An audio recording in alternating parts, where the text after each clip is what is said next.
Millau, Roquefort, Laguiole, Rodez, autant de villes et villages aux noms évocateurs. Nous sommes bien en Aveyron et plus précisément à Marcillac pour y découvrir l'un des plus petits vignobles AOC de France. Nous sommes ici entre Conques et Rodez. Rodez avec le futur musée Soulages, Conques avec l'abbatiale et avec les vitraux de Soulages. Donc on a sûrement quelque chose à faire ou à dire dans ce territoire de liaison entre ces sites majeurs. On dit en plaisantant que pour bien visiter Conques et pour accéder à la spiritualité du lieu, il faut s'arrêter sur ce territoire, boire le vin de Marcillac pour être en état de réceptivité maximum à Conques.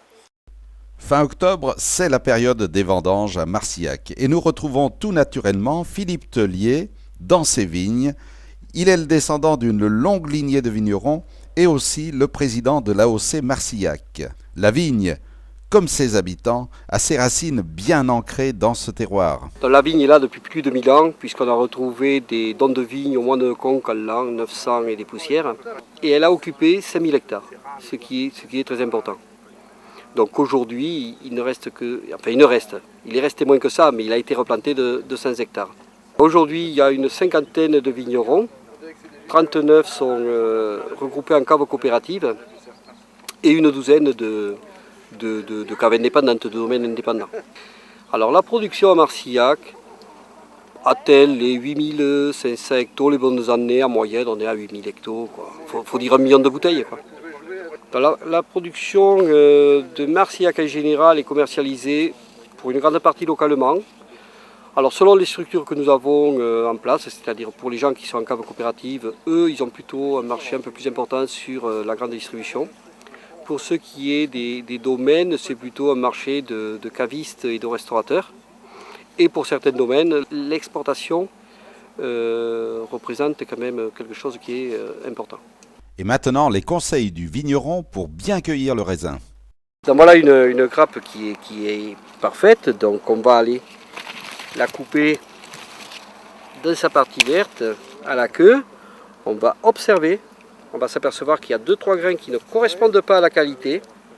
On les enlève, voilà, et on va la déposer dans le seau avant qu'elle parte dans la cuve. Un pied au départ fournit un nombre de grappes qui est des fois différent d'un à l'autre. Donc nous, au printemps, on compte les grappes et on dit on ne laissera pas plus de 10, 12, 15 grappes selon les parcelles. C'est plutôt une douzaine. Donc on régule la production comme ça. C'est-à-dire qu'un pied qui aura fait 20 grappes, on en enlèvera 8. Et celui qui ne les aura pas, bien sûr, il fera l'année comme ça.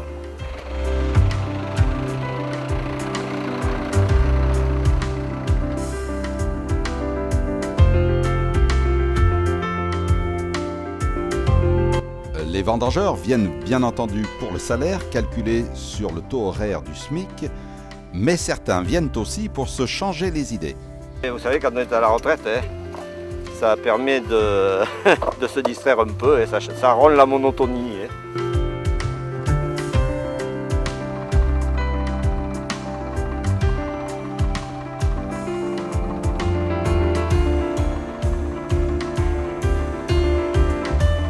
Une fois les bennes remplies, le raisin est amené à la propriété pour l'égrappage, première étape de la vinification.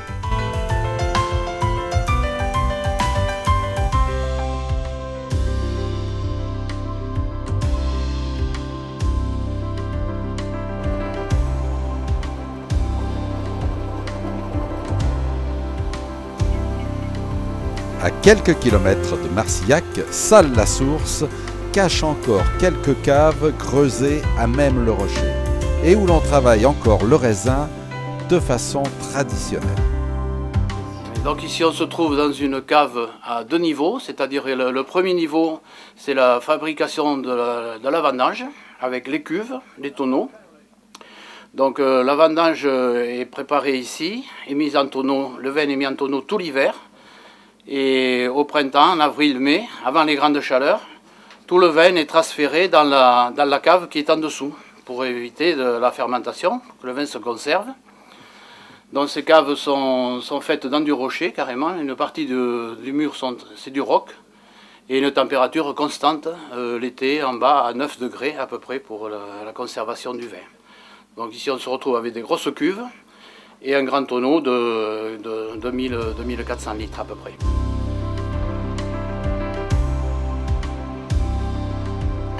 Eh bien, nous sommes ici dans une cave à Salle-la-Source, là. Nous sommes en train de vendanger et le raisin arrive qu'on va mettre dans ces cuves-là. Et après, on le pressera avec les pieds pendant 7 ou 8 jours, jusqu'à ce qu'il soit prêt à mettre en fût. Ça, c'est vraiment la méthode traditionnelle. C'est la méthode ancienne, traditionnelle. Il n'y en a plus beaucoup. Il y en a, je pense pas maintenant. Il y en a plus. Mais moi, je donne un petit coup de main et il faut bien préciser que je ne suis pas vigneron. Je donne un petit coup de main.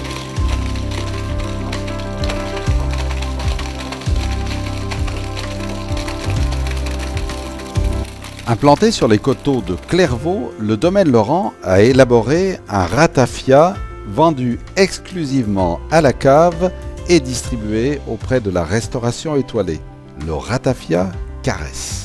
On travaille bien sûr le cépage Fer Servadou, le Mansois, mais on a également une petite distillerie qui fonctionne que 2 ou 3 mois l'hiver et qui nous permet des créations de ratafia entre autres qui sont fabriquées avec le Mansois, c'est-à-dire le jus du raisin. Quand on va vendanger, on va le presser et le jour même on va ajouter de l'eau de vie pour couper la fermentation et puis on va reprendre la peau et les pépins et on va retravailler tout cet ensemble pour extraire les tanins, les couleurs et essayer d'avoir quelque chose qui soit vraiment élaboré et qui ressemble à ce qu'on attend. Voilà. Et donc le ratafia Caresse, c'est un ratafia rouge qui est fait avec toujours le Mansois et qu'on a laissé vieillir dans des barriques pendant 10 ans. Donc ce qui fait qu'il s'est madérisé et c'est devenu un ratafia à boire en tête à tête les jours où il pleut ou pour Noël ou pour les jours de fête parce qu'il est quand même très agréable et accompagné d'un petit pain d'épices avec un peu de foie gras dessus mi-cuit. Voilà. La cave Les Vignerons du Vallon regroupe 38 producteurs et commercialise en moyenne 60% de la production de l'appellation. Mais l'AOC Marcillac s'appuie également sur 12 vignerons indépendants. Avec 200 hectares, la production est forcément limitée. Il n'y a qu'un million de bouteilles, donc 700 000 qui sont bu en Aveyron. Donc après, vous le trouvez bien sûr à Île-de-France, mais aussi dans l'Ouest. Et nous, on travaille avec certaines chaînes de grande distribution. Donc vous trouverez notre vin partout en France. Mais il faut quand même bien chercher. Ça reste toujours une appellation de niche. Oh, le meilleur, il faut toujours venir. Et en plus, vous pouvez passer un week-end dans des petites fermes auberges. Vous allez vous régaler. Vous pouvez vous promener dans des superbes paysages. Et bien sûr, venir à la cave boire du vin.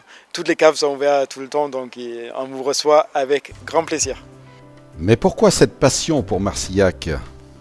Marcillac, d'abord, c'est le cépage. Pour moi, c'est le cépage et le terroir. Vous avez un cépage que je n'ai jamais travaillé ailleurs. C'est un cépage qui est capricieux. C'est un cépage qui est comme avec toute chose capricieuse. C'est ça qui est intéressant. Il faut le caresser dans le bon sens. Si on ne le traite pas bien, il ne fait pas quelque chose de bien. Vous le traitez bien, il peut faire des choses sublimes. Après, quand vous faites du vin dans un paysage magnifique, ça vous donne toujours envie d'aller plus loin. Donc ce qui me passionne, c'est les terroirs, c'est le cépage, c'est la nature et c'est toute la gastronomie aveyronnaise qui va autour aussi. Alors, si vous passez en Aveyron, ne manquez pas de goûter l'accueil et le vin de Marcillac.